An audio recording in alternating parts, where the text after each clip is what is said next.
Shalom, shalom, y vamos a ver un momento aquí para ustedes los pastores y muchos de los cristianos que no comprenden las referencias que aún su Biblia menciona, que Jesús se pensó a sí mismo como el Mesías potencial de su época. Y como vemos, no fue aceptado por los judíos, y eso queda claramente indicado en el capítulo 10 de vuestro Evangelio de Juan, donde comienza que por estos días se celebraban en Jerusalén la fiesta de dedicación, también conocido como la fiesta de Hanukkah. Y era invierno y Jesús andaba en el templo por el pórtico de Salomón. Al lado del pórtico de Salomón era solamente el lugar donde los príncipes, los hijos de David, le era permitido pasear. Era un lugar muy dedicado para las casas de David.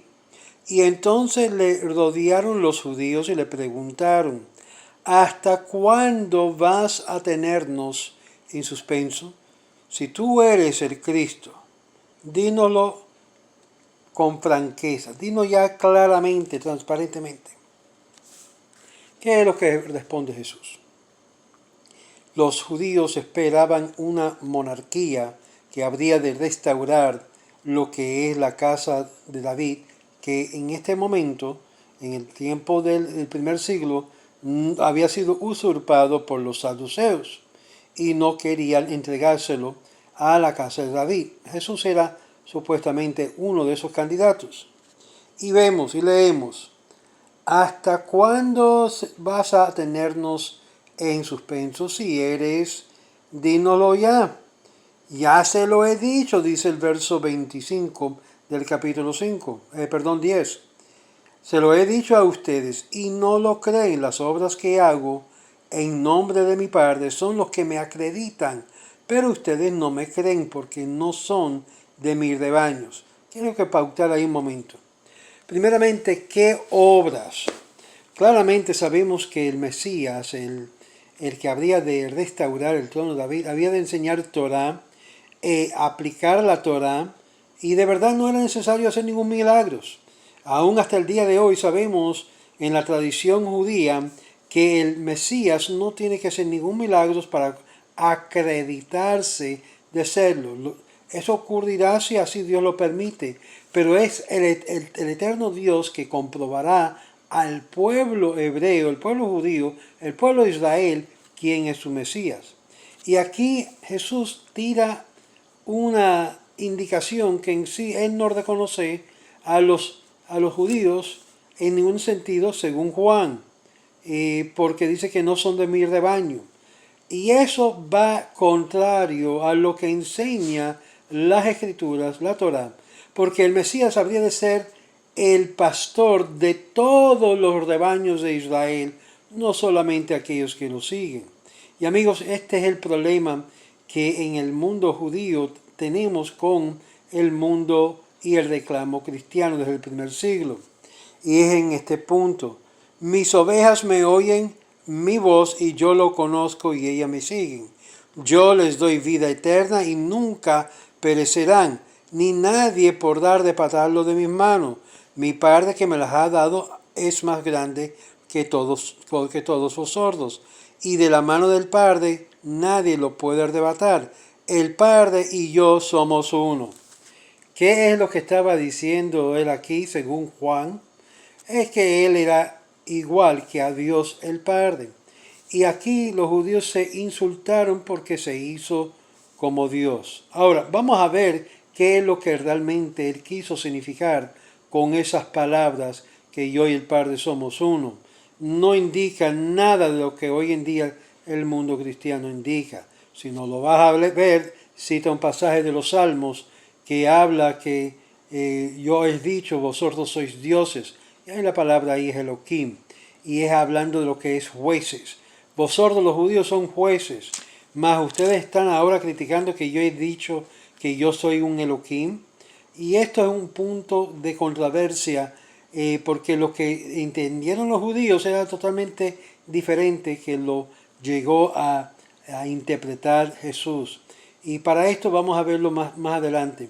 Pero claramente aquí la ambición de Jesús Y es muy claro, era de hacerse rey sobre el pueblo de Israel. Y ningún rey de Israel puede asumir la autoridad de rey si no acepta todo Israel como parte de su rebaño. No como hizo Jesús, que dividió entre aquellos que lo seguían y aquellos que no lo seguían. Y así ningún reino puede ser establecido, que simplemente va a escoger a aquellos que lo siguen y no aquellos que son parte del pueblo, pero que no lo siguen.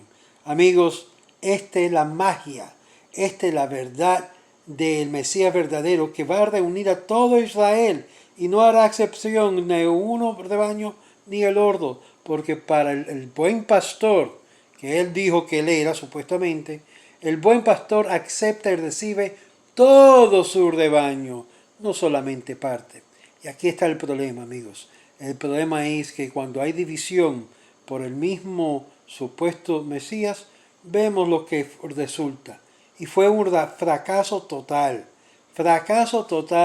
en querer restablecer el trono de David. Y trató de hacerlo después, pero no lo logró. Y cuando no se logra, ya sabemos que fue un Mesías fracasado en la historia judía. Este es uno más entre nuestra historia que no logró el objetivo de un rey de Israel de la casa de Yehudá. Shalom, shalom, y espero que llegue a entender el por qué los judíos no lo aceptan hasta el día de hoy. Y no lo aceptarán, aunque si venga una nube blanca, porque no acepta toda la casa de Israel. Y créalo o no, el poder del pueblo de Israel es tan fuerte que puede despedir y rechazar a un rey que es impuesto a la fuerza. Y esta es la realidad que aún la iglesia no quiere reconocer y que Dios mismo lo reconoce. Mis hijos han ganado la batalla. Y es posible que podemos rechazar a quien Dios envió simplemente porque no encaja dentro de los parámetros de la ley judía. Y si este fue así, también Dios tiene que honrar al pueblo de Israel en rechazarlo, porque tenemos una obligación de juzgar lo que Dios nos envía para estar seguro que no nos envía un falso o un fracasado, como vimos que pasó en la historia de nuestro pueblo Israel. Shalom, shalom, espero que esto le aclarece un poquito de vuestra propia Biblia cristiana el por qué vemos a Jesús como un fracaso, porque no logró asumir y restaurar la dinastía de la casa de David. Shalom, shalom.